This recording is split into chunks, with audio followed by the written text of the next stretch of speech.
ladies and gentlemen, this is Jock here. Before I jump right in, let me ask you something. Is Ouija boards, are they dangerous?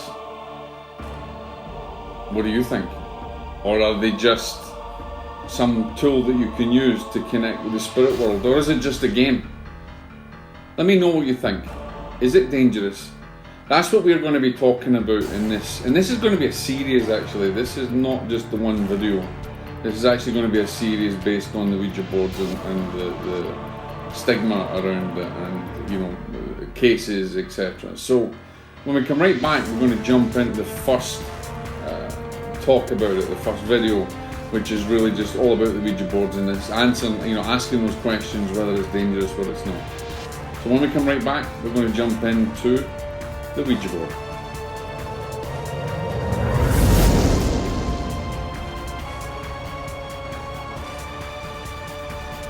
Welcome back, ladies and gentlemen. So we are talking about the Ouija board. Hi, my name is Jock Brocas. I am an evidential spirit medium. I am the author of Deadly Departed, and if you have bought Deadly Departed, then thank you. If you haven't bought Deadly Departed, then there'll be a link below to buy it, to get it. And it is a book that's about the afterlife. It's about developing mediumship safely. It's about understanding the light and dark aspects of the spirit world. So if you haven't got it, please go and get it. Also, if you would like to subscribe, then please subscribe to the channel. If you're listening to this on the podcast, then please also subscribe to the podcast. Anyway, I've enough of the begging for followers and everything else. Let me just jump straight into this. We're going to talk about the Ouija board. We're going to talk about how dangerous it is, or the reality of it. Now, there's a lot of stigma that is attached to the Ouija board. Is it dangerous? Yes and no. And there's a big division there. Because really the Ouija board is just a tool. Like tarot cards, like anything, is actually just a tool. There's a mass consciousness against it. There's a mass consciousness that's for it. The reality is, it's really just a card. You know, some piece of paper with some letters, numbers, a yes, no, and whatever, and a goodbye, and everything else. However, let me just really bring this down to brass tacks. The Ouija board is incredibly dangerous, but it's not really the board that is the danger. It's actually the intention behind the board. And you as the person who may be using it, and also not only you but the other people that may be using it, and your spiritual development, your vibration. In the hands of a medium, the Ouija board can be a good tool to develop or get information, going into the spirit realms. But I wouldn't, even as a medium myself, I wouldn't do this. I wouldn't use it, simply because your intent there is to connect on the other side, which if you're a medium you can do that anyway. But using a tool like this, you're actually giving the tool power, and you're giving the tool an invitation. This is where your discernment actually gets mixed up here a little bit, and if you don't have a really strong power of discernment, you can be tricked by spirits on the other side. You can be tricked by good and bad spirits. And as I said before we jumped actually into this first video, this is going to be a series. So I'm going to be breaking down all aspects of the Ouija board from a mediumship and a spirit perspective. And each video will tackle a different subject. But this video is just to introduce you to the facts about it. The reality is that it is a very dangerous tool, but in itself it's just a tool. It's just a board, it's a board that really has no power as a board. It's the people that hold the power. It's the questioner that holds the power. And also when you give that power away by utilizing the board, when you're utilizing it, you're focusing every aspect on the board communicating. There's an issue, there is a break in that level, that divine connection. And therefore, discernment is very difficult, because you could attract something that is that claims to be benign but is actually malevolent.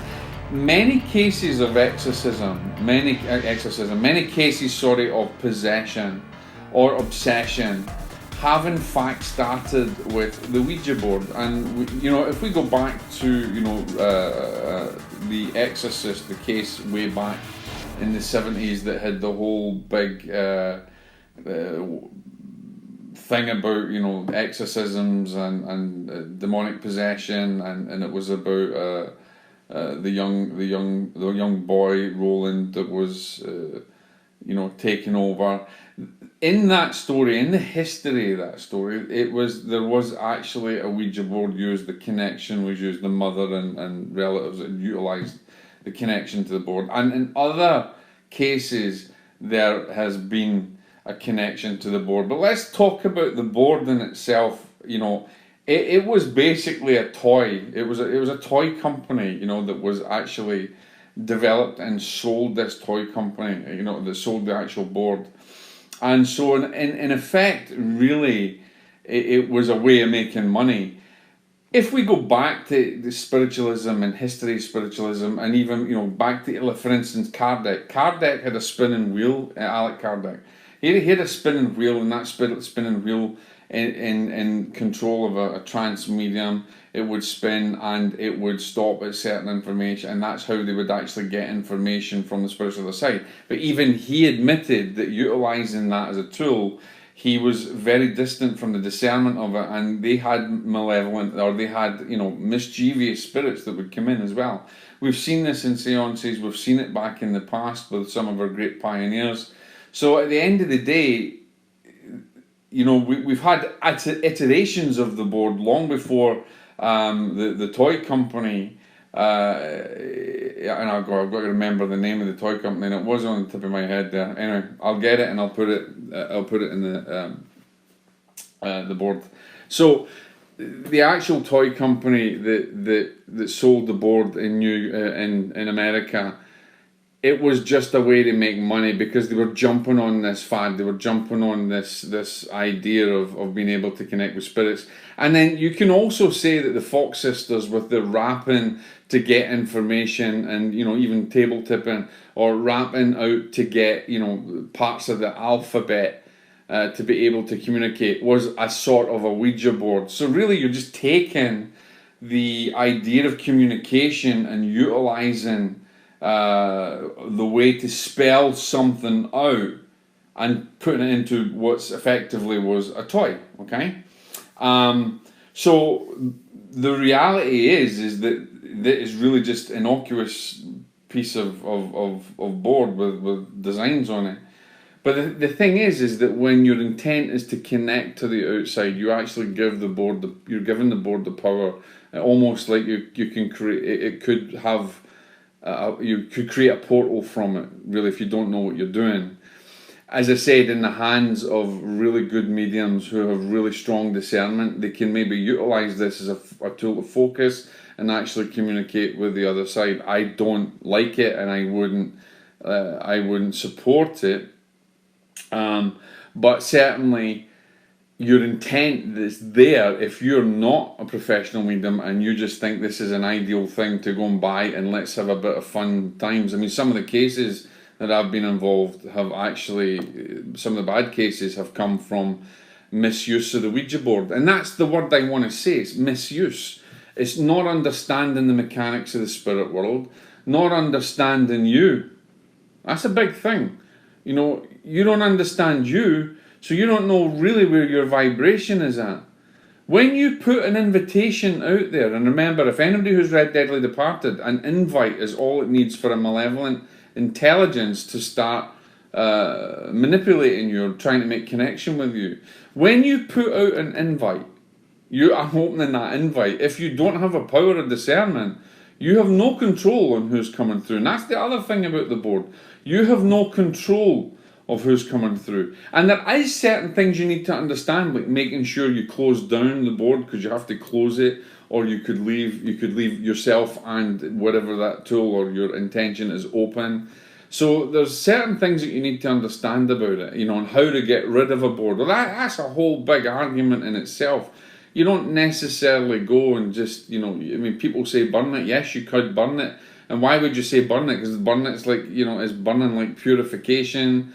But also there's an argument that says it makes it worse. You know, at the end of the day, the way I think about it is, you know, it's just a board. I mean, you can burn it, rip it up, do whatever you want, because it doesn't matter. It doesn't matter if you have opened that portal, if you have opened that doorway, whether you burn it, bury it, put it with holy water, do anything like that, it doesn't matter. It's going to follow you, because you are the key. You're the key. You're the one that had the intent, or your people that were sitting with you. You're the person that put it out there. And if you're not a professionally trained medium, and you don't understand the mechanics of the afterlife, and you just open yourself out there, that can be the problem. So the board in itself is not the danger, it's you are the danger.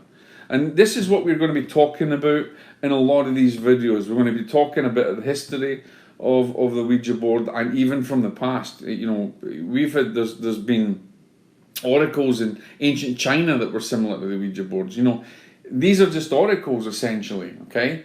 So you're the person that holds the power, and if you give your power away and then you openly have an invite, that is when the problems really can actually start.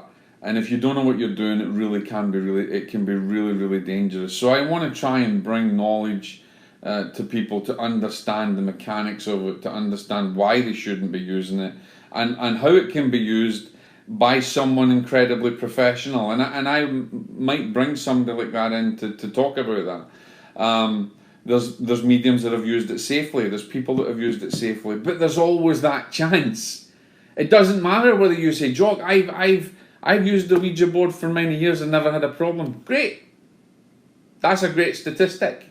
But there's many people who do use them and do get into problems, and it really turns their life upside down. So we want to kind of educate people in that, in the history of that, okay?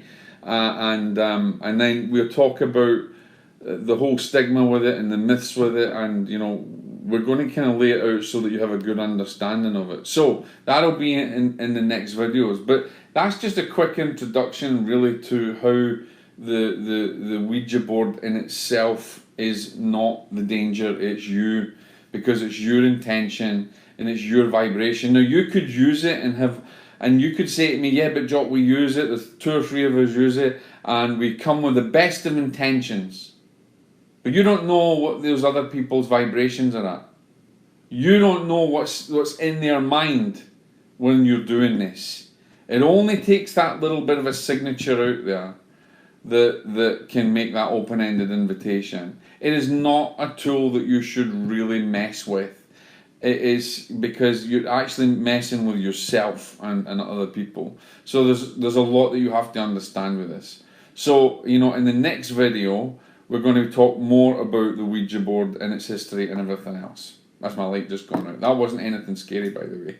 So, this is just a quick introduction to what we're going to be talking about in this series. If you've got any questions or you've had experiences with the Ouija board, bad experiences in particular, I want to hear about it.